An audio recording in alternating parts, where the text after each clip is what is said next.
Off the bench overtime, Bob, Jacob Hester, and Nick Underhill will be joining us. We're talking Saints struggles offensively. Is Derek Carr more Andy Dalton than Drew Brees? Controversial headline from Off the Bench. Somebody opened their book on SEO and how to make a clickbaity headline. I like to see it. Let's get right into the video and break it down, react to it like only I can. Note, author's note, my coffee pot is messed up. I'm not sure what's going on. I have a ton of coffee grinds in the actual coffee. I'm basically mainlining coffee right now. So beats per minute right now for me, high. Underhill, neworleans.football. Here on the program once again. Saints 2-0. Is there stuff to improve? Absolutely. We'll get to it. But again, y'all, you ain't going to get me down when you're 2-0 for the first time in a decade, when you did it with great defense, and when you did it with clutch offense. Not overall good offense, but clutch offense. Nick, what's been your so I guess that's kind of my feeling on the season as a whole thus far. How would you describe your feeling through 2 games? So we talked about this all week long, and I think Nick is going to say the same thing again. Guys, producers, why am I looking at the bottom of the computer screen? Can we get the box up? Can we get the box shrunk to where it's just the frame, so I don't have to see folders and Microsoft Edge and Skype and Teams windows? What's going on here, ladies and gentlemen? I think Nick's going to say the same thing that I say. I think he's going to say, yep, we're 2-0. That's probably the most important thing. Have to be happy with that. But, huge but, Nicki Minaj, but the offense has to be better. We've got to be better. And I don't think that's a problem. I don't think that's a problem to see both sides of it. To see that, yep, everything's cool. We're 2-0. Good. But if we want to go to where we want to go, which is deep run in the playoffs, the offense has to be better. There's no issue with that. And I think that's what Nick is going to say, because that's what I believe, and we are on the same page with that. Well, I can tell how you're feeling because every time you're fired up, I come on here and you're showing your whole thigh. So that's always when I know it's a good morning. Is that not the widest, milkiest thigh you've ever seen, Nick? What are we doing here? Yeah, no question about it. There it is. All right. Ooh, behold. That kind of looks like their offense right now, to be honest. Not a whole lot of seasoning to it. Okay. Relax, because at first glance, this thigh maybe looks a little like, it's a little pale, but then you see a little muscle definition. You start to feel it a little bit. And by the fourth quarter, you're like, I kind of like that thigh. Okay. So yes, it is exactly. What's going on here? But look, what was the question? I'm off the rails. Okay. So that little, soliloquy that I just gave, that is kind of my feeling overall through 2 games. Just give me your general sum it all up kind of feeling on this team through 2 games. I mean, the defense is incredible. I mean, I think they're better than we thought they were going to be. Agreed. First of all, I don't think Dennis Allen gets enough credit for probably being like a top 5 defensive mind of his generation. Like he's unreal. That's a hot take he's killing right it there. now. And they were great last year on defense too. Just didn't get the turnovers. They're getting pass rush with guys nobody's ever heard of. Like they look really, really good on defense right now. And you look at this team and it's like, man, if they can get to like stay like top 20 in offense, they can get in the playoffs, and DA is going to murder some teams in the playoffs, like just on offense, and they're going to have a chance. So, I think at worst they're relevant. I think they look like probably a playoff team right now, but I think the offense has to get a lot better. Look, agreed. And that's what I just said. But think about how good the Saints would be if Dennis Allen was the defensive coordinator and we had a offensive, or even if he's the head coach but running the defense, and we had a true offensive mind in there. Imagine if we had, I don't know, Sean Payton as the head coach and Dennis Allen was the DC. Or imagine if we just had an offensive coordinator who was an offensive coordinator. I mean, it's crazy how good the Saints defense is, but we're still having the same damn conversation as every year, or the last couple of years. The offense has to be just average. Just be average. Just be able to score 24 points. Like, just be able to score mid-20. Be able to go out there and put together drives. That's all we're asking at this point. They don't have to be the Dolphins, but just be above average. Just be somewhere in there. You have the playmakers.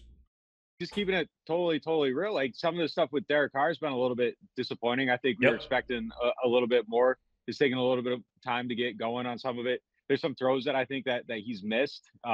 There's been some inaccuracies. There's some throws he hasn't made. I think overall, though, he's managing these games really well. And, I think it's okay for it to be kind of slow going at first, but at some point it's got to pick up a little bit, and you got to handle some of these pressure situations and make some of these plays that he's not making. I mean, they're paying him a lot of money, and you kind of want to see a little bit better offense right now. But look, like the offensive line is still bad. There's no run game. They have no running backs. It's another important, that's another important note here is that there is time. There is time for this to get better. There is time for all this to figure itself out. The offensive line needs to get better, but Kamara's coming back in a week. The running game should get better with him. There should be more depth. Maybe that adds another facet to this. Derek Carr is going to get more comfortable. There is certainly time. We're 2-0. We've got a very weak schedule. We've got Green Bay, New England, Tampa, Houston, like all on deck.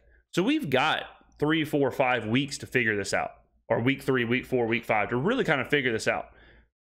In the preseason or in the offseason, I said we need to be 4-1, 5-0, something like that to start the season because of how simple it is.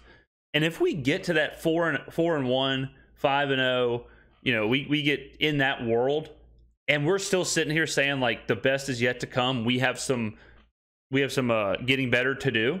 That's good. As long as we do get better, as long as there is progression. So this certainly is not a sky is falling. It's certainly not a negative. If anything, it validates what Shaboy's been saying, that our schedule is so easy that we can kind of use the first month-ish of the season as an extended preseason, as an extended training camp, because we can win games like in Carolina, where our offense does virtually nothing and we just kind of get through it, but somehow win. And if you take away the last possession by Carolina, win in a convincing fashion. There's reasons for it. So I'm not rushing to judgment right now. It's just you were kind of hoping like the build up throughout the summer that you were going to see like some fun offensive performances, and it has been the opposite of that. And it's a little disappointing to start, but I think it's okay. And I was texting with the scout from another team during this game. And, just kind of, hey, like, what are your takeaways? What do you think of the Saints? What are you seeing? And like, his biggest point, and I thought it was very valid, is he said, look, they know what they are right now. A lot of teams have no idea what their identity is this time of year. They're a defensive team. See, I disagree with that earlier this week, and I disagree with that now. We don't know who we are. Both things can't be true, all right? You can't say the offense is figuring themselves out. We're going to get better. We got people coming back. Like, there's some improvement to be made. You can't say that and then say the Saints know who they are. Because the Saints do not know, and God, I hope, please, God, please, I hope this is not the final form of the offense. And if it's not the final form of the offense, we can't sit here and be like, we have an identity. Because what if in 3 weeks, what if Kamara's back? What if Carr figures it out? What if Carmichael says, okay, now I have the whole kit and caboodle, so now I can really expand? And what if the Saints all of a sudden are some like pass-happy, high-scoring offense? Then we have a whole new identity. So I don't think we can know who we are right now. I don't think that's possible. I think in 2 weeks, 3 weeks-ish, by week 6, I think we will know who we are. Because then we'll have over a month of the Pete Carmichael offensive scheme that we're going to see. So I would say by week 6, that's when the Saints are going to actually know who they are. They're not taking risks. They're playing very vanilla right now because they know the Panthers can't score. Like, this is probably how they're going to play, and that's the truth. And I mean, I think we all kind of wanted to see something a little bit different, but if you can play like this and you're winning consistently and it works, like, it's fine. And then when you got to dial it up, Derek Carr is going to hit Rashid Shaheed down the sideline, and they're going to make a play when they need to make a play. And I guess that's kind of what counts right now. So optically, I think it's maybe leaves a little bit to be desired. It's not good optically. I think it's okay. Like, it's fine. Yeah, and they I can agree. build up, and they're going to probably be 3-0, looking terrible on offense or subpar on offense, whatever it is. But like 3-0 is going to be 3-0, and I think that's fine. That's a good place to build from. I am a little nervous about the running back situation. The offensive line obviously not doing a great job, either pass protection or run blocking. But then you look at the depth chart, and you got a lot of red by the running back's name: questionable, out, suspended, IR. What? Yeah, we call that cluster injuries here in the brain trust. So when you have cluster injuries, not good for sure. Right now, the running back situation is not great, but we knew that was going to happen, right? We knew the early part of the year with Kamara being out, we would have a shallow running back room. Williams going down and whatnot certainly hinders us even more. But then you got to factor in that Taysom is there. He's basically a backup running back at this point. He's running on 93% of his snaps. So he's pretty much a backup running back. So if we like I said, we're a week-ish away from Kamara. He's not going to be at full speed when he comes back. But still, like that is a issue we have that we knew we were going to have, but there is a solution right on the horizon. Whatever it might be. Look, I appreciated the 11 personnel with Adam Prentice back there as a running back. I love that because you had a fullback in the game, but Saints fans probably don't love that. Where do you go now? And Tony Jones Jr. came in. He ran tough, but, you know, he averaged 2.6 yards a carry. Where are they going to go? How long are they going to be without some of these running backs? I think I feel like they need to bring one more in this week. Kendrick Miller, I believe is going to play. Oh, look at me and Nicholas. That's big for them. I think he's going to be a really good player for them. I mean, he looked awesome this summer, and you know, I thought he was better than Jamal Williams throughout the summer. I think he's going to breathe some life into that group, and they need somebody that can create a little bit, man. I know it's already happened, and he's already on a team, but why did we not, like, once all this started happening, and I guess it might be a financial issue, like, you know, it is what it is, but why didn't we bring in like Kareem Hunt? When we had such a shallow room, I guess you don't want to have that many running backs on your roster. But I don't know. I mean, it seems like when you're staring down, I guess the thinking is that when everyone's healthy, you don't want to have Kamara, Hunt, Williams, Miller, Hill. It's like, how do you get them all touches? So I guess I understand that. But whether it's, I don't know. I mean, I think the running back situation is, we probably just have to take it on the chin. We probably just have to wait and try and let Tony Jones Jr. and a combination of Taysom and whatever else be the running game right now, because you know, like, in a couple weeks we're going to have the answer. So I guess it's one of those, like, what can you really do? Because, like, they're just not, you know, the blocking has been spotty at times. So if he can get a couple extra yards here and there on his own, I think that's huge for him. Tony Jones will probably be up again this week, but I think they got to go out there and they got to look for, like, someone that can help, like, just in a spot start. But if you told me they were going to get to week 3, no Alvin Kamara, and be 2-1 or 3-0, like, I would have taken that every single time. Yeah, that's what I'm saying. So I think they've managed it okay. Agreed. It's a little bit. It's a tough situation. I mean, look, that was a position that they just put so many resources into this offseason, and by quarter 2 of game 2, like, the whole plan's blowing up, and here's Tony Jones back from Denver, like, trying to save the day. Like, just wasn't what I expected. You know, I think they got to get probably, we're going to say every single freaking week, but, like, get Taysom a little bit more involved. Like, it was cool to see him, like, get pitched the ball like a regular running, but, like, figure out how to do that a little bit more. It works. So, yeah, I mean, I kind of alluded to this 40 seconds ago, but Taysom, there's this misconceived notion that Taysom's a dynamic part of the offense. Here, write this down, ladies and gentlemen. He's not. Taysom is a backup running back. 92% of the time he's on the field, they're running the ball. It's not the quarterback Taysom, tight end Taysom, wide receiver Taysom, running back Taysom. That's not how it is anymore. He's a backup running back. Why don't we just run him? Let's just run him. Let's just let him have a game as basically the featured back. Let him run the ball 10 times. Taysom won us the game against Carolina, I think. Taysom was the best player on the Saints on the field. Let him play. We need him right now. We need a running back right now. He's proven he can do it. Let him be the featured back. We're already kind of sneakily making him a running back. So just lean into it. Like Nick said, pitch him the ball, give him the running back plays, and let's see what he can do. There's guys there, but I think they got to go out and they probably got to grab one more, like, a veteran guy that can come in and help. You guys are going to ask about Leonard Fournette. I'm going to say probably not, but you know, look, there's got to be somebody out there that can probably help him. But but that guy's not just Taysom. Why? Because like pass pro and stuff. Like, what are we just like? Because I mean, at the end of that game, I mean, you just straight up lined him up in the backfield and were using him like RB1 style, weren't you? Yeah. Yeah, I don't know why it's not, man. Like that's a question we've been asking for years. I don't know. Like I can't. I ask Pete Carmichael about it every week. Like I don't know. He gives answers that don't make sense to me, or just like we got to figure it out. I don't know. Figure it out. Nick is fiery. The flannel must have him fired up. But and that drives me crazy too, where it's like Pete Carmichael after week 1, Taysom had like 2 carries. After week 1, Pete was like, we have to figure out how to get Taysom the ball more. How is that the conversation? How, like, did you just forget he was on the sideline? How is that what's happening? Then in week 2, same thing. It's like, hey, what's going on? Why are we not getting him more carries? Oh, we just got to figure it out. Brother, you are the person that's got to figure it out. How are you simultaneously saying we have to figure it out, but then not figuring it out? You know the assignment. You have the pencil. Fill it out. Like, run him. Play him at the running back position. There's no one else there. You only have a week or 2 weeks to kind of piece this thing together until Kamara comes back and that answer is solved. How is he getting the question? He knows the question. He knows what has to be done, but then it doesn't happen. I mean, we'll see what happens in Green Bay, but God.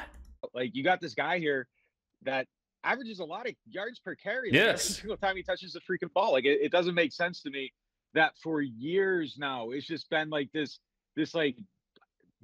I don't know, there's like a barrier there that it just hasn't opened up. Like, I don't get why he's not in the running back room. I don't get why you aren't just handing him the ball. Like, there's guys that play running back in the league that aren't very good at blocking and blitz pickup, but they still get carries. Like, there's still first down. Yeah, I mean, like, just get them the ball somewhere, make use of them. You have this very, very unique player. Like, figure out how to maximize it, but they haven't. And I don't understand it. I mean, it can't be as difficult as it seems. It's just like, we're going to hand the ball to Taysom and he's going to gain 6 yards. Like, just do that. Do it 6 times a game. Like, it'll work. Yeah, it seems like it'd be pretty easy. T-Bob, to Nick's point, Tony Jones Jr. graded out 43% in pass protection. Jamal Williams, 54%. We joked Adam Prentice came in, but he was 73%. So they felt like he gave them the best option, even though he's not going to be a huge receiving threat. I believe that was like in a 2-minute situation as well. So, like, to that point, you don't have someone that's elite in pass protection right now. Go put Taysom in there. You feel like he can give you just as much as you're getting currently right now. So yeah, I mean, I would do yeah. So we all are kind of on the same page. It's up to Pete and the offense to do that now. Yeah. Let's flip it back to the uber positive side of the ball defensively. Really good. Nick, the question defensively was the defensive line. The defensive line's been really good. Thus, the defense is really good. We had a video this week talking about how underrated the defense is because there is not a like media darling star, but the Saints defense is in the conversation for the best defense in the NFL. Are they number 3? Are they number 2? Are they number 1? Doesn't really matter. They are an elite defense at every level. Secondary, linebackers, defensive line. So, you know, I think they have stars with Lattimore, with Demario Davis. You could even argue Cam Jordan. They are just as good, like I said, if not better, than the Dallases, the San Franciscos, the Pittsburgh, whoever you want to toss in there, Cleveland. And I mean, that is a known strength, right? That's going to be a strength that has been a strength. No one should be surprised by that. The Saints defense has been really, really, really good for the better part of 6 years. For the better part of 6-7 years, they've been carrying the weight of this team. The offense, I know defense wins championships, even though it doesn't anymore. I can already see the comment section. What? Defense wins championship? I think it's swung the offensive way, but I digress. Different video for a different day. The offense has to catch up. I don't care how good the defense is. If we have a 24th ranked offense, it's not going to matter. I was shocked. Jeff Duncan just tweeting that right now, Marshawn Lattimore, the highest graded cornerback in the NFL according to PFF. Demario Davis, the number 2 linebacker according to PFF. And those are awesome, but not wholly unexpected. Maybe that ceiling is. But how about that? Carl Granderson, your number 7 edge defender in the NFL right now.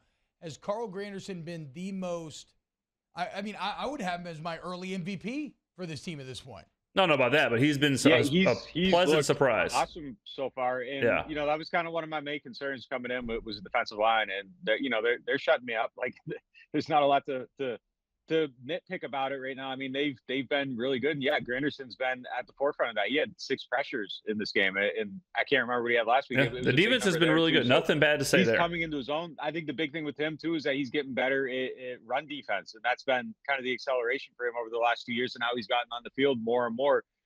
But he's definitely looking like that guy right now. We'll see how it continues to progress, But you got Jordan Love this week. That's somebody else you could probably tee off on a little bit. Like, there aren't a lot of like quarterbacks that are you're looking at him, you're like, oh, this guy's gonna be able to protect himself this week. Like, there's a lot of guys that are just kind of guys that they're gonna play. So yeah, the whole I think season. their pass rush plan's probably gonna work, and you see DA continuing to be creative with how he's dialing this stuff up. Pete Werner had his first credit on a sack last week. Like, they're gonna get guys back there, and I think it's gonna work. I think they can piece it together probably better than I thought they were gonna be able to.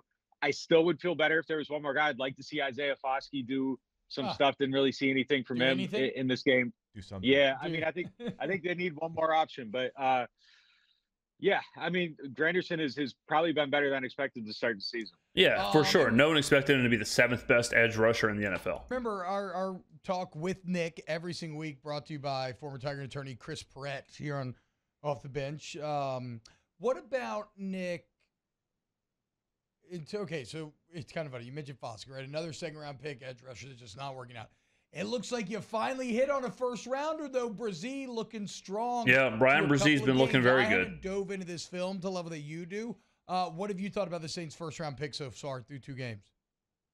He looks like the real deal, man. Like, he's polished. He has a plan. He knows what he's doing out there. It isn't looks athletic, looks disruptive, looks like he can make the plays. So yeah, I think early, but I think he is really good. You see Foskey, and he's still trying to figure it out, and he has one move. Foskey has one move, and he's working everything off of the one move. And look, that's kind of where you got to start a little bit when you're just coming in as an athlete. You got to build it up a little bit. Brzez's polished, man, and you get into the league, and with him, it was just kind of like there was all this adversity in college, but he was a very polished player when you saw him play, when he was in shape and everything. And I think that's showing up right away. He's explosive, he's smart, he has a plan, all that stuff. I think he had 3 or 4 pressures in this game. So, I mean, he's producing right away. Yeah, and he's a player for him, and he's going to be a difference maker. I think he's long. I think he's going to keep that's better. a good word for him. He's a difference maker. He's making an impact. He's in there. He's physical. He's athletic. He's in shape right now. That's all you can ask for from a young defensive lineman. It progresses as he settles in as to his repertoire. I think he has to get a little bit better defending the run, stuff like that. But I mean, the pass rushing coming in, he's that guy right now. So it's been a while since I felt great about somebody they drafted in the trenches. I think Brzez's definitely a hit, though. Like, I would be super shocked if he doesn't have a good season. Yeah. Nick, how did you grade out Marcus May in this game? Because there was times that Marcus May, one of the worst olays / getting juked out of his shoes against with Bryce Young. I think May has been good this season. Right now, May, I think, is in some legal trouble. I believe something resurfaced from a couple years ago. I'll have to dig into it, but I guess this might be before that all happened. But I think May, again, I don't know the full news, but I think May is maybe facing some kind of suspension. At the one Bryce Young run that he had in the middle of the field, Marcus May just runs right past him. Yeah, it was bad. It wasn't all bad, but this is a player that I think we're all expecting a little bit more from. And Jordan Howden is a player that he's right now just basically in pass situations. But like, could we see maybe him get some more run there? You're like, is Marcus May somebody that you think can continue to get better? Because we know what the contract is. Yeah, that play was a tough look, man. Open field, and you just kind of I don't know. Like, you gotta make a move on it. You gotta do something. It's a tackle. Like, just do. Yeah, I mean, it was odd looking. Yeah, it was like he got absolutely RB on Madden, just juked. And it was tough, man. You got to pull one of them big. I thought he had dives. That might be a weird reference, Nick. Have you ever seen that clip of Big Fave? He's in like a preseason game. The running back's like 5 yards away from him, and he just lays out in the air. Can't question the effort. Viral. To do that.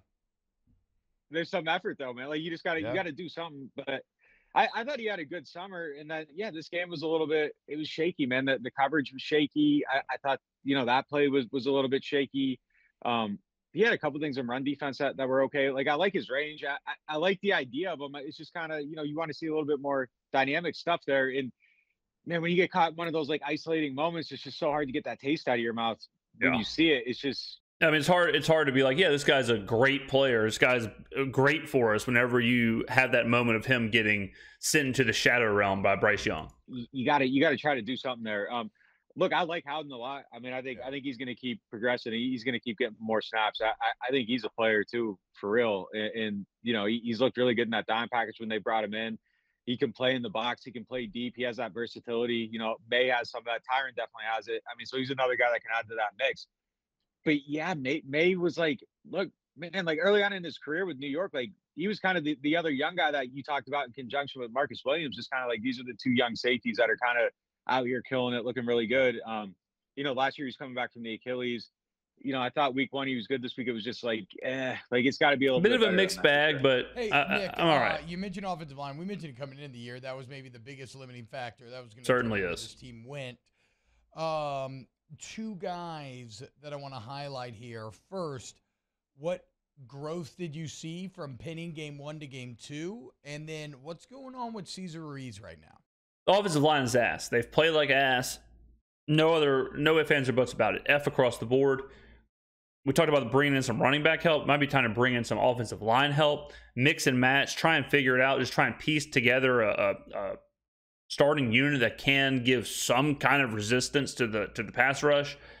The Bengals did this last year where they were a mess early on. They just kind of moved people around, finally figured it out. We probably are going to have to accept that the offensive line will be an issue. So we've just got to get it up to an average level and then hold it there. But everything so far with the offensive line has been terrible. Well, I thought Cesar struggled. I mean, I thought he gave up a little bit too much in this game. So, that was a tough line. We'll see how he shakes back. But yeah, I kind of wanted to see him start the season a little bit better. I thought Penning was a little bit better. Like they didn't have to. I was surprised they didn't have to send like extensive help to him. Like he was okay. He still gave up way too much. Like all right, we have 4 minutes left in the video. We have yet to have any mention of Derek Carr, Andy Dalton, Drew Brees. If there is no mention, I will give an A+ grade on the clickbait title. I will give an absolute A++ performance on the clickbait title if the words Andy Dalton is never used. That will be very impressive. Like it still has to get better. I talked to him after the game. He kind of like ducked us all week. And then, after the game, I finally ran him down. He said in week 1 that he was kind of playing to not lose and he was scared a little bit, didn't have his confidence, was just trying to survive and not make mistakes. And then this week he was kind of attacking it a little bit more, playing with a little bit more confidence. And he thought felt more successful coming off the field. I think if you just keep having days like you just got to keep getting better and better and better and better at it. And it has to happen in a hurry though. But I do think he took a little bit of a step forward. I don't think the matchups are going to be as tough the next few weeks. Like week 1, week 2, I think we're about as hard as those matchups were going to be on him. But it's not there yet. I mean, yeah, it's just not there. You can't give up 4 or 5 pressures every single game. Like that's just way too much. That can't be the norm. Yeah. I think James Hurst is struggling too, man. Like he's got the whole line is struggling. The collapse. I think it was Brooke or someone on New Orleans Football said you can't even say that they're collapsing because there's nothing there to collapse. Like there's nothing even starting. It's just immediate pressure. Got to play better. And I'm sure there's some element of like the guy next to you maybe not holding all of his own, kind of exposes you a little bit. But that whole left side of the line right now is just it's weak. I was a little bit surprised that the Panthers didn't throw more at it. Like I would have been like just sending 2 guys through the gaps. Like they did that to him 2 years ago with those double A gap blitzes. Just kind of like walked them up on him over and over and over and over. And the Saints couldn't stop him. Like I didn't see that kind of effort to try to like just expose the left side of the line. That was the most shocking thing to me. Not having Burns over there just to see if you can just dominate with one guy and force a 2-on-1 the whole game and kind of force the offense to be, a 10-man operation. Because more than likely, as the season progresses, teams will do what Nick's saying. If the line does not get better, they will start attacking those holes. That will be, like we play Carolina again, obviously. That's more than likely what they'll do. They'll more than likely go back and look at it and say, you know what, let's just attack this. If teams start doing that and that becomes a leaky point, then we're either going to have to move people around or go get people. But I don't think the offensive line, like I think the running back situation is going to get fixed. Right now, I don't see how it's going to get fixed unless we bring people in or start moving and shaking personnel. You got 2 on the spot. Like, there were things they could have done. I would have been sending stunts at Penning the whole game. Like, yep. I would have just went after him, and they didn't. But he held his own, and I thought he looked fair, like maybe a little below fair, but it's definitely got to get better. Hey, Nick, before we let you go, I want to ask you about a player we talked a lot about in the offseason. That is Michael Thomas. Right now, he's on pace to have over 100 really catches and right at 1,000 yards. Ooh, yeah. And I realize it's under 10 yards per catch, but he feels like he is a great kind of safety net for Derek Carr so far. 12 catches after 2 games. And I think if you get this version of Michael Thomas, it might not be the peak version that won Offensive Player of the Year, but it's exactly what this team needs. Peak version is not happening again. Father Time is undefeated. But this is the best version of Michael Thomas, I think, moving forward. This big-bodied, physical, 7-8, tough 7-8 yards. That's what he is, and that's what we need. I mean, Jacob's right. Derek Carr needs that. We have Chris Olave as the super dynamic, star number 1 receiver. Having this, Michael Thomas is kind of playing the role of like Mike Williams plays for the Chargers, or like Keenan Allen kind of can play that role a little bit. Mike Evans kind of plays that role where it's just that 7 yards across the middle, you're going to get hit, make the catch. The sure hands. That's what Michael Thomas is. Him and Olave are like the perfect balance with how they play. So I think I have no issue with this version of Michael Thomas. I have no desire to be like, yeah, maybe he can get back to that Offensive Player of the Year version. I think we can all just agree that's not going to happen. And we can all just say this is the version moving forward, and this is a great version to have moving forward. Oh, he looks amazing, man. He's back. Like he's that guy. Like he's making physical catches. He's sacrificing his body. The one where he went up and stayed in on the sideline. Kind of got his ass down before he fell out of bounds. Like he looks really, really good. He's making all the plays that you want him to make. I think he's running well. He looks violent on his cuts. I don't see anything that looks weird about him. I mean, look, obviously 2019 is like a wild standard, but I don't know. You go out there and look, it looks like Mike Thomas. How many years ago was that? 4 seasons ago? Like 4-year progression from them. It kind of looks like he's where he's at. That's also one of those things where I think if Michael Thomas was just being fed the ball like he was then, I think he could have most receptions in the NFL. At that point, it's more about the quarterback, like how many receptions he's going to get.